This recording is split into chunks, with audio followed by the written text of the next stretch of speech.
Hello दोस्तों, आपका स्वागत है हमारे चैनल वॉइस विद कुशवाहा पर, जिस पर आपको रोज़ नई नई कहानियाँ देखने को मिलती रहती हैं।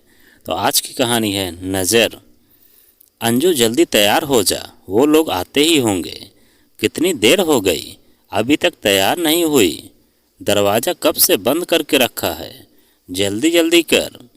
अंजू की माँ उर्मिला जी यह कहते हुए ज़ोर ज़ोर से दरवाज़ा खटखटाने लगी, लेकिन अंदर से बहुत देर तक कोई जवाब ना पाकर अंजू की माँ परेशान हो गई। और खिड़की में से झांकने पर जब उन्होंने तैयार अंजू को ईयरफोन लगाए गाने सुनते देखा तो उनको गुस्से के साथ हंसी भी आ गई। ये अंजू की आदत थी, घबराहट में वो गाने सुनने लग जाती थी। गाने सुनते सुनते अंजू की नज़र जब माँ पर पड़ी तो उसने जल्दी से जाकर दरवाज़ा खोला और माँ को अंदर बुलाकर उनके गले लग गई। उर्मिला जी ने अंजू को प्यार करते हुए कहा, नज़र न लगे किसी की मेरी बच्ची को। लेकिन नज़र तो पहले ही लग चुकी थी। अंजू की चचेरी बहन पूनम की, जो अंजू को खुश और हंसता खिलखिलाता देखकर दिल ही दिल में कुढ़ी बैठी थी। उसे बचपन से ही अंजू से नफरत थी, क्योंकि अंजू बहुत सुंदर थी और पूनम उतना ही आम सूरत शक्ल वाली। ऊपर से अंजू सड़गुण संपन्न। उनके संयुक्त परिवार में सिर्फ ये दो बेटियां थीं, लेकिन सब अंजू को ही ज़्यादा प्यार करते थे। बस यही पूनम की नफरत की वजह थी। पूनम और अंजू दोनों बराबर उम्र की थी। अब जब एक रोज़ उनके घर कुछ मेहमान आए थे, वे अपने डॉक्टर बेटे के लिए अंजू को पसंद कर गए। ये बात पूनम को बर्दाश्त नहीं हो रही थी। उसे लगने लगा था जैसे दुनिया में उसे कोई पसंद ही नहीं करता। किंतु ये सब बस उसका वहम था। घर के सब लोग पूनम को भी उतना ही प्यार करते थे जितना अंजू को। लेकिन पूनम के अंदर भरी नकारात्मकता ने पूनम की आंखों पर जैसे नफरत की पट्टी बांध दी थी। उसे लगता था अंजू की वजह से कोई उस पर ध्यान नहीं देता है। अंजू की शादी की तैयारियां हो चुकी थी और शादी का दिन करीब था। पूरे घर में शादी का माहौल था, गीत संगीत और चारों तरफ खुशियां। लेकिन पूनम को ऐसा लग रहा था जैसे यह सब लोग रिश्तेदार मिलकर उनको जलाने के लिए इकट्ठा हुए हैं। पूनम के अंदर की आग बढ़ती जा रही थी और आखिर उसने अपना मास्टर प्लान तैयार कर लिया। शादी का दिन आ गया। अंजू दुल्हन बनकर तैयार थी और सब उसकी खूब तारीफ कर रहे और दुलार कर रहे थे। बारात भी आ चुकी थी। सब लोग बारात देखने चले गए और अंजू कमरे में अकेली रह गई। तभी पूनम अंदर आई और अंजू से बातें करते हुए बोली, बधाई हो दुल्हन रानी, मोहित बाबू से मिलने की घड़ियां आ गई अब तो। अंजू ये सुनकर शर्मा गई और पूनम को गले लगाकर बोली, पूनम मुझे तेरी बहुत याद आएगी। सोनम, अंजू की सहेली, जब अंजू के पास बारात देखकर वापस आई तो कमरे में आते ही उसकी चीखों से सारा घर दहल गया। सब लोग अंजू की कमरे की तरफ भागे और वहाँ का मंजर वाकई हैरान करने वाला था। अंजू बेड पर बेसुध पड़ी थी। उसके मुंह से झाग निकल रहे थे और हाथ में दवाई की कोई शीशी से दवाई टपक रही थी। आनन फानन में डॉक्टर को बुलाया गया, लेकिन तब तक देर हो चुकी थी। शादी की खुशियां मातम में बदल चुकी थी और खिलखिलाती औरतें अब चीख चीख कर रो रही थी। सोनम को अंजू की दूसरे हाथ में एक पर्चा मिला जो अंजू ने लिखा था और जिसमें उसने लिखा था कि वो शादी से खुश नहीं है और ज़बरदस्ती की शादी से अच्छा दुनिया से चले जाना है। किसी को यकीन नहीं हो रहा था कि अंजू ऐसा कुछ भी कर सकती है। पुलिस को खबर दी गई और पुलिस ने जब जांच पड़ताल की तो और यह साबित हो गया कि यह एक सुसाइड केस है, क्योंकि पर्चे पर लिखी हुई हैंडराइटिंग अंजू की ही थी। उधर मोहित इस अचानक हुई दुर्घटना से अभी भी हैरान परेशान बैठा था। उसके सब घर वाले भी परेशान थे कि अब क्या किया जाए, क्योंकि बारात वापस ले जाना मोहित के यहाँ बहुत बड़ा अपशकुन माना जाता था। वे सब लोग वहीं रुके रहे। अंजू की अंतिम संस्कार के बाद जब अंजू के पिताजी मोहित के पिताजी के आगे हाथ जोड़कर खड़े हुए और अंजू की तरफ से माफ़ी मांगने ही वाले थे कि मोहित के पिताजी ने उनके हाथ पकड़ लिए और गले लगाकर उन्हें सांत्वना देने लगे। मोहित के पिताजी ने सब लोगों से बात करने के लिए सबको एक जगह बुलाया और कहने लगे, मैं जानता हूँ यह दुख की घड़ी है और हम सब इस दुख की घड़ी में आपके साथ हैं। अंजू बिटिया हमें भी उतनी ही प्यारी थी जितनी आप सबको है। न जाने उसने ऐसा कदम क्यों उठाया, किंतु होनी को कौन टाल सकता है। मैं आप सबसे एक प्रार्थना है, हमारे यहाँ बारात का वापस बिना दुल्हन के जाना अपशकुन माना जाता है जो जिंदगी भर साथ चलता है। हमारी इच्छा तो अंजू को ले जाने की थी, लेकिन समय उसे कहाँ गया। हम बारात भी खाली हाथ वापस नहीं ले जा सकते। मेरी आपसे विनती है कि अंजू की जगह पूनम को मंडप में बैठा दिया जाए। अगर आप मेरी विनती स्वीकार कर लें तो आपकी बड़ी मेहरबानी होगी और हमारा घर भी अपशकुन की वजह से बच जाएगा। मोहित के पिताजी की यह बात सुनकर सारा घर सन्नाटे में आ गया। कुछ देर सलाह मशवरा करने के बाद पूनम के पिताजी ने बूझे दिल से हाँ कह दी। शादी का घर जो मातम के घर में बदल चुका था, उसमें फिर से मंडप सजाया जाने लगा। सब दुखी और भारी मन से सब इंतजाम कर रहे थे। बस खुशी थी तो एक पूनम को। आखिर उसका प्लान कामयाब हो गया था। अंजू के गम में सबने जैसे तैसे शादी की रस्में निपटाई और मोहित तो जैसे सब कुछ बेहोशी में कर रहा था। उसे कुछ होश न था। वो अंजू जिसको एक नज़र देखकर उसको प्यार हो गया था, जिससे उसने कितनी ही प्यारी प्यारी और मीठी बातें की थी।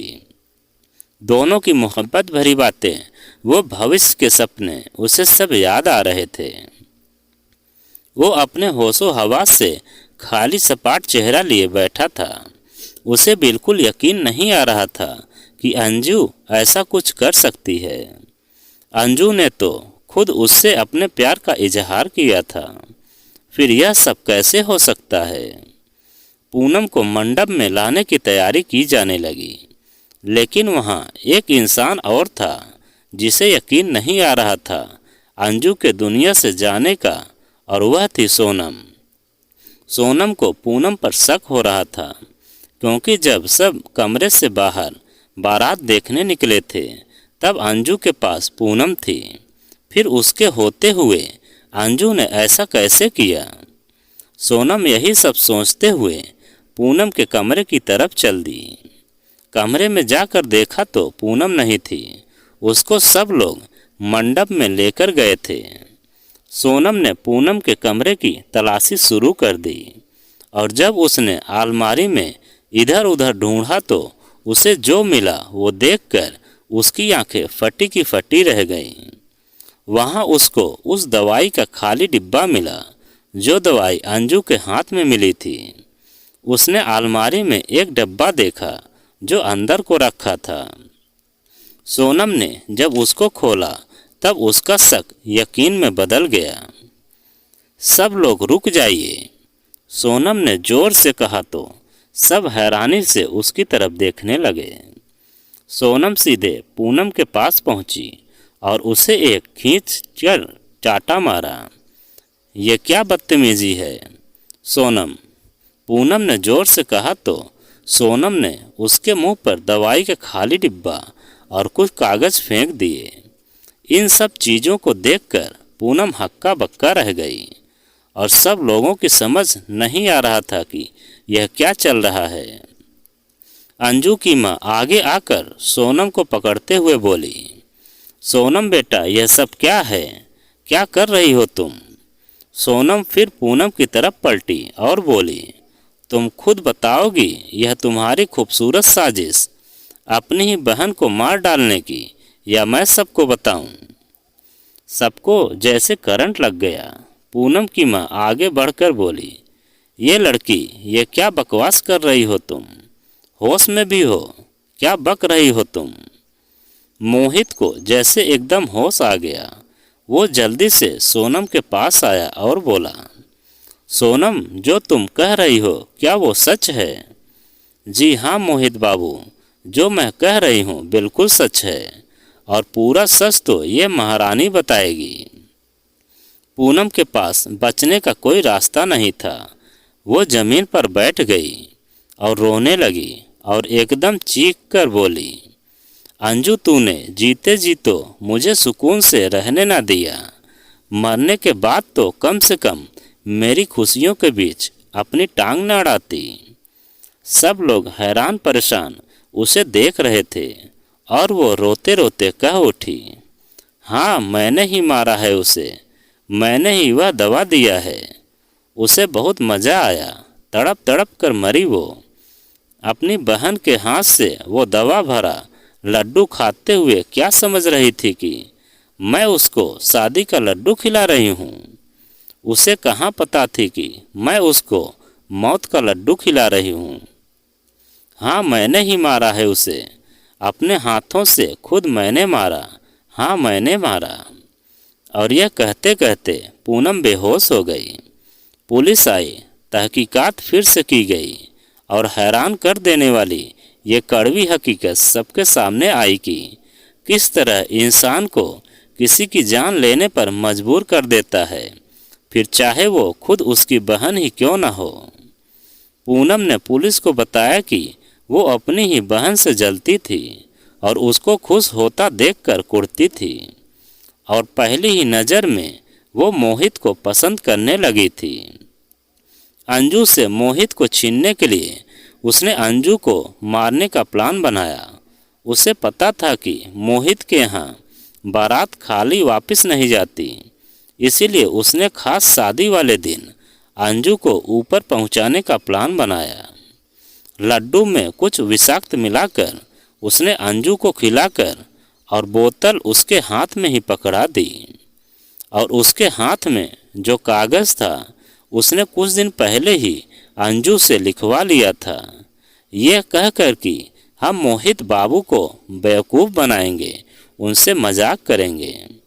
अंजू को अपनी बहन पर पूरा भरोसा था, इसीलिए उसने जैसे जैसे पूनम ने कहा वैसे वैसे लिख दिया था। पूनम ने पर्चा असली लगे और अंजू या किसी और को शक भी न हो, बार बार अलग अलग तरह से पर्चे लिखवाया, और यह वाला सबसे लास्ट में लिखवाया और कहा, हम पहले ये वाला खत मोहित बाबू को भेजेंगे, देखना वो भागे भागे आएंगे तुम्हें बचाने को।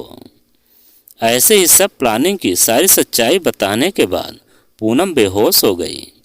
उसे हॉस्पिटल ले जाया गया। वहाँ 2 दिन रखने के बाद डॉक्टर्स ने कह दिया कि पूनम की दिमागी हालत खराब हो चुकी है। पूनम को पागल खाना भेज दिया गया। मोहित की बारात वापस खाली हाथ लौट गई और अंजू के घर में मातम छा गया। वहाँ से जैसे खुशियों ने अपना रास्ता मोड़ लिया। पूनम की बुरी नज़र न सिर्फ उसकी बहन को लग गई, बल्कि उसने अपनी खुद की ज़िंदगी भी बर्बाद कर दी, मोहित की भी, और अपने पूरे घर को एक ना मिटने वाली मायूसी दे दी। दिलों में जलन रखने वाला व्यक्ति दूसरों की खुशियों पर बुरी नज़र रखने वाला न सिर्फ खुशियाँ छीन लेता है, बल्कि खुद को भी बर्बाद कर डालता है। तो दोस्तों, यह कहानी आपको कैसी लगी कमेंट में लिखकर हमें ज़रूर बताएं, और आप अगर हमारे चैनल पर नए हों तो प्लीज़ चैनल को सब्सक्राइब करें और वीडियो को लाइक ज़रूर करें। आपको इस कहानी को सुनने के लिए बहुत बहुत धन्यवाद।